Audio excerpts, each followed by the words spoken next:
Jay here, Stretford, Paddock. This is it. This is the big one. Manchester United versus Wolves. That's Cerys Jones, who's struggling to keep a straight face because it's a bit of a hard sell to say that this game is the big one, especially after what we've just watched. Especially after what we just saw at Old Trafford in the Europa League. I mean, Cerys, we'll try and talk about the Wolves game. Yeah. But just quickly, that game at Old Trafford on Thursday night.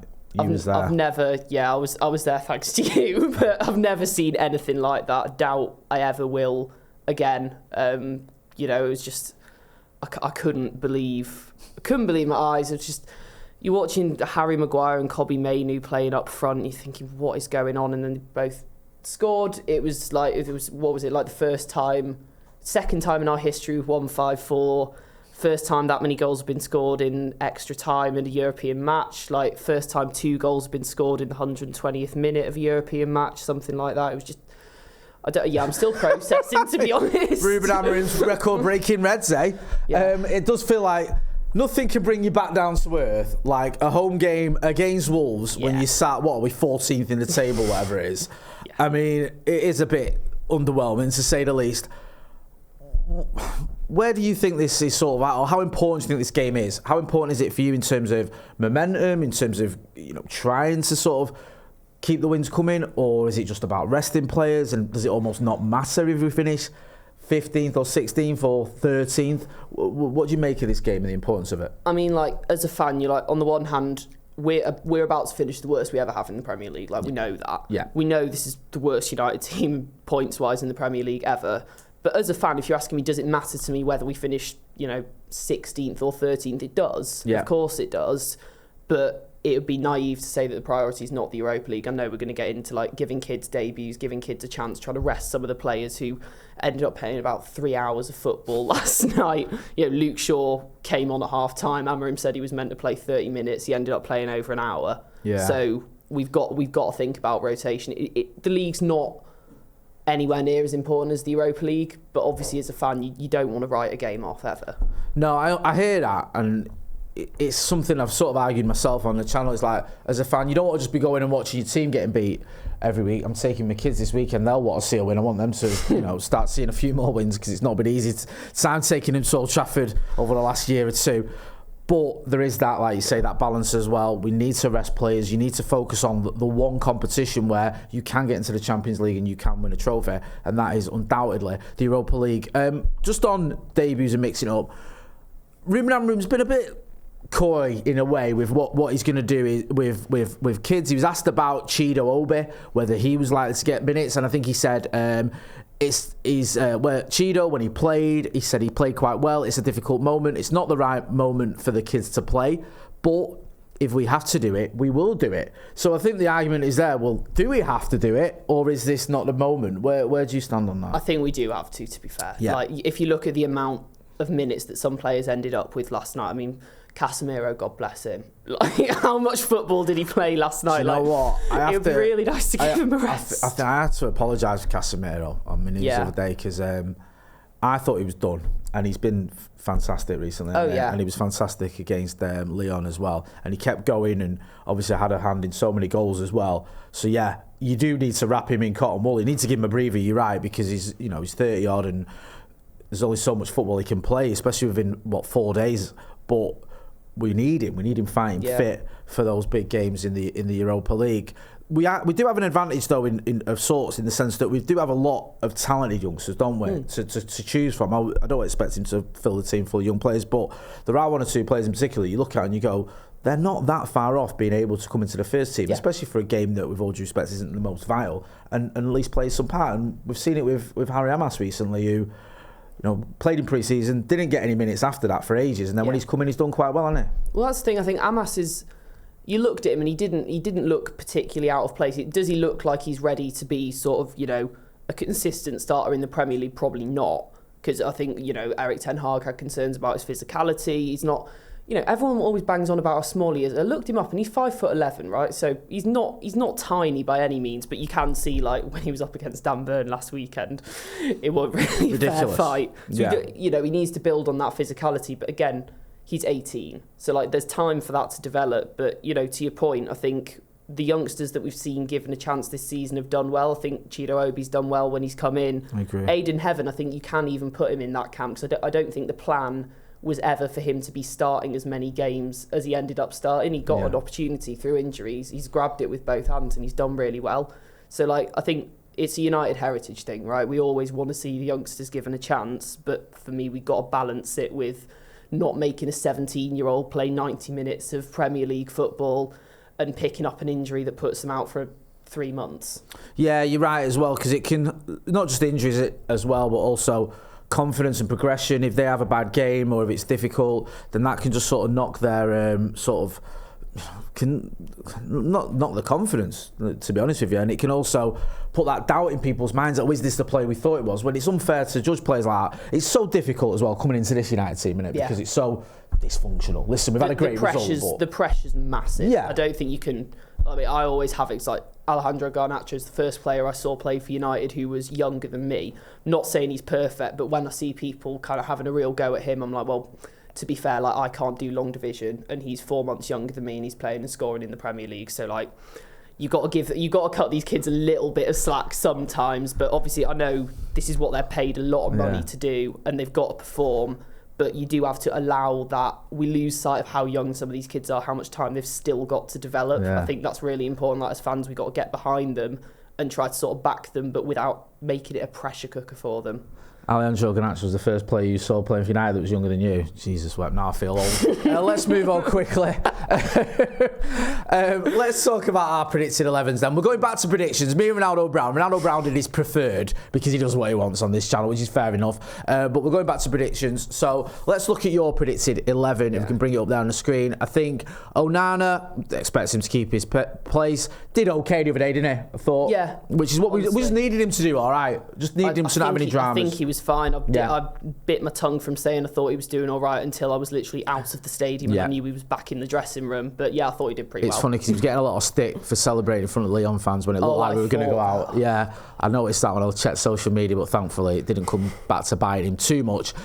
You've gone with back three of Lenny Yoro, Harry Maguire and Nusayr Mazraoui. Mazraoui had to leave. I think there was an incident, wasn't there? Him and Lindelof both had to leave the stadium at half-time due to personal issues, so obviously hope everything's okay there. But Ruben Amorim said, we just saw before we started recording, that they should both be available. And I think there's a temptation to put Luke Shaw in and kind of build his minutes back up, but as I said, he was meant to be playing half an hour. He ended up playing more than an hour because we went to extra time. I just, knowing that man and his injuries, I just wouldn't risk it. I'd just build it back up slowly. It makes perfect sense to me, that what you've just said. I think you're right. The midfield and wing backs, you've gone with Harry Hamas, who's done very well when he's come in. We've already spoken about him. Dalot, who basically plays more minutes than anyone. I think he's even got more minutes. He's got more minutes than Bruno this season.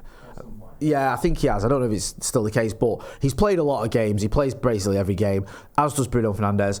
Manuel Guy came off, didn't he, on Thursday night? Yes. So you think he might have a little bit more left in the tank than some others? I think he came off in the 87th minute or something like that, which... if you're looking not much of a rest, if you're looking at it in normal terms, it's not much of a rest. But if you look at who else we're putting in central midfield, it's Casemiro or Mainu potentially.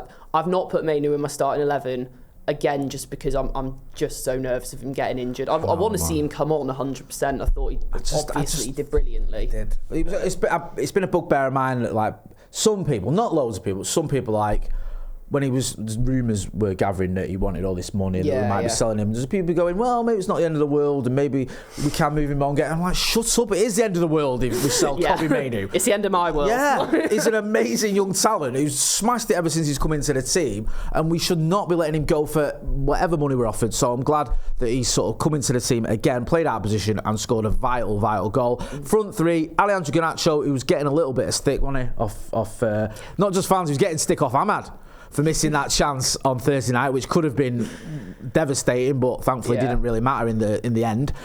Mason Mount, it'd be good to see him get some more starts. I think he's done well whenever he's come on. He's not looked kind of like he's been struggling, like he's been out of place. I think it's just I want to start building back up his minutes, and it feels like he's probably ready to start now. He's had enough kind of subs appearances that he should be ready to come in and start the 90. If he needs to come off, so be it.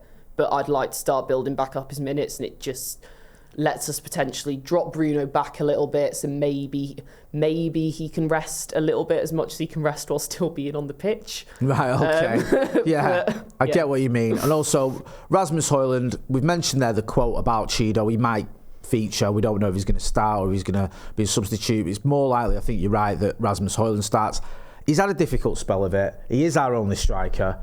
I mean, do you think you just keep playing him? Because in Europe as well, we haven't got the option of Cheeto. So it's going to be Højlund, so you just think we just keep playing him and hopefully he'll get some more goals. I think that's all you can do. I think for a goalkeeper, like we sort of did for Onana, to try and we left him out for one game, hoped it would pick his confidence back up.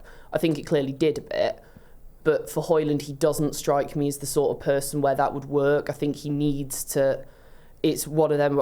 It's painful, but you've got to just keep going and hope that, because we know there is talent in there. Yeah. I'm not saying he's a world-beating talent, but we know that there is someone in there who can score goals. I thought some of his passing was good last night, some of his link-up play on Thursday night, but it's his shooting that is the problem, and he's not always on the same wavelength with Garnacho. Like, there are issues, but I think you just have to keep playing him. Because like you say, he's our only option in Europe. I think it's not on the same wavelength as Garnacho's, putting it mildly in it. Did you see him kicking 7 bells out of the post, which has become his signature move at a minute, looking at Garnacho like he's ready to murder him. Again, when you're our only striker, I don't want to see you piling into the post, no matter how frustrated you are. You keep yourself safe. Son. Yeah, he's obviously going through a time of it. My team, I've gone a little bit turbo with some of the youngsters, so why not? I've gone with Godwill Kakunki coming in. He's obviously been on the bench. He's a player that Finn, who does Academy reviews, has been raving about. Could he maybe get a debut? I don't know, to be brutally honest, but we'll stick him in. Why not? Midfield, I've brought in Kobbie Mainoo. I understand your reservations. I would like maybe just to see him get a start at some point. Maybe this isn't the game because it's coming so soon after Thursday night, but I think he could handle it if he was asked to start, especially with Bruno Fernandes next to him. Delo, I think we've spoken about him. We've spoken about Harry Mas. Jack Morehouse is a player that Finn talks about a lot, and the comments whenever we do Academy review are all over this kid. I'd like to see him maybe feature. Can he play in one of those 10s? I don't know. I was going to say, isn't he more of a central? He's more of like an 8. And I think Finn, I might be misquoting him there, but said he could maybe move a bit further up the pitch or play a bit further up the pitch. He carries the ball very well. Yeah. So, and also with that, maybe you could sort of swap him and Kobbie Mainoo round if you wanted to. Yeah. If there's scope for that. Kobbie Mainoo obviously played very well, almost as a striker the other night, didn't he? But I think Ronaldo Brown pointed out, if you look at Kobbie Mainoo's goals and what he's done for United in terms of scoring and creating, they all come from the same sort of area. Yeah. He's always sort of on the edge of the box and around that space there, or just inside the box. So I think if you wanted to, and if it was Morehouse was better suited to being a bit deeper, then you could push for Mainoo further up. And I agree with everything you said with Rasmus Højlund. So that's why I think he'll start as well. Get involved in the chat in the comments. Let us know your predicted teams, whether you agree with Cerys or myself. Don't forget as well, just on predictions, send your score predictions, film yourself 30 seconds, send your score predictions to paddockmatchday@gmail.com, and we'll use that as part of our pre-match build-up. Right, let's talk quickly about Wolves. Yeah. I mean, the 16th in the league, 35 points. I mean, you could laugh at that, but then you realise there's only 3 points behind United. Matheus Cunha is obviously a player we've been linked with very heavily. He's got 14 goals this season. I think he's got about 4 assists as well. So he's obviously very, very productive, especially for a team that's struggling. And they're in a good bit of form, aren't they, Wolves? Yeah. 4 wins on the spin, I think it is now, which that doesn't happen very often for them. Doesn't happen for us. I mean, is that kid still not cutting his hair? Someone told me that he was sat near them before the other day. I saw him the other day, bless him. I mean, I'm glad I didn't do that. Yeah. It wouldn't have made any difference. What do you reckon of Wolves? When you look at them, is it all about Cunha? Do you feel like he's the main man? I know he's been in and out of the team recently and he's had a couple of injuries, but do you think that we need to pay them a bit more respect than just focusing on him, or do you think he is the main man? I think he's their main player. He's their star player for sure. But like, if you look at, Strand Larsen's been in decent form recently. Yeah. He's been he's maybe not the same sort of. He doesn't pull off the sort of finishes like Cunha that make you go, wow, that's a player we could do with. But he's a decent kind of poacher in the box. I mean, if Rasmus Højlund was playing the way Strand Larsen is at the minute for us, I be pretty kind of happy with that. There's a sentence you never thought you'd hear at the beginning of the season, but this is where we're at in it at the minute. Yeah, if in the context of United, if he was putting in the same sort of numbers. If Rasmus Højlund had 12 goals this season, we'd all be buzzing. Oh, yeah, exactly. So I get completely what you're on about. Nori as well, he's good creatively. They've got very decent players. Obviously, they beat Spurs 4-2 last week. They beat us on Boxing Day, so we can't... You can't write them off. You can't write anyone off we play at the moment, frustratingly. But let's make no mistake, we should be able to beat these.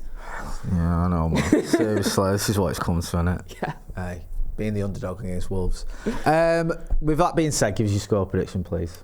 I think it depends a little bit on how heavily we rotate, but I don't think we keep a clean sheet, which is so depressing. I don't think we keep a clean sheet, but I think we win. I'm going to go 2-1. I hope you're right. We need a win in the Premier League at Old Trafford. We need more of them. Isn't it? Yeah, we want a bit of momentum. And you feel like maybe there is a bit of momentum just because of the occasion that happened the other night and everyone's buzzing. But what did we say after Arsenal? I know, this is it, man. It's just the same, innit? Every time we have a decent result, whether that's, you mentioned earlier, the Etihad or Arsenal or wherever. Oh, this is the one. This is the tipping point. We've turned a corner. And it's not. So I just think this stinks of a 1-1. I'm sorry.